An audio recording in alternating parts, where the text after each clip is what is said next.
dans toute sa diversité. Je vous remercie. Nous passons au groupe La Droite Républicaine avec Frédérique Meunier. Merci Madame la Présidente. Monsieur le Président, en décembre dernier, la Cour des comptes a publié un premier bilan du pass culture et les conclusions sont quelque peu sévères.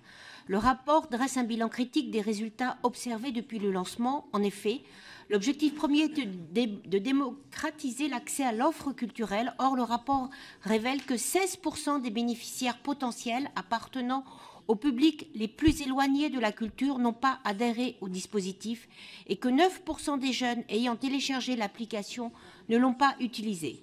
Il semblerait donc que l'objectif d'inscrire un nombre maximum de jeunes est ainsi prévalu sur l'objectif de démocratiser l'accès à l'offre culture. De plus, la Cour des comptes regrette que cet objectif de démocratisation ait été partiellement raté et parle même d'un risque d'effet d'aubaine.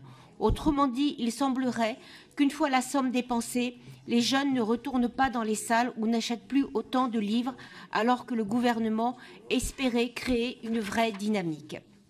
Le pass culture a coûté 92 millions en 2021 et 244 millions en 2024. Monsieur le Président, aujourd'hui, on ne vous reproche pas, et on ne reproche pas au fond que la culture puisse être à la portée de nos jeunes. Ce n'est pas ça le problème. Le problème, c'est qu'en 2024, le coût était de 324 millions, dont 20 millions pour couvrir la masse salariale de 174 équivalents temps plein. La Cour des comptes dit qu'il faut couper les frais du pass culture. Aujourd'hui, a-t-on encore véritablement les moyens de continuer à verser et à payer ces sommes-là? C'est de l'argent public pour un système qui ne fonctionne pas et qui n'arrive pas à atteindre les objectifs qui étaient prévus. Pourquoi ne pas à ce moment-là redistribuer cet argent aux collectivités qui certainement en feront meilleur usage? Je vous remercie.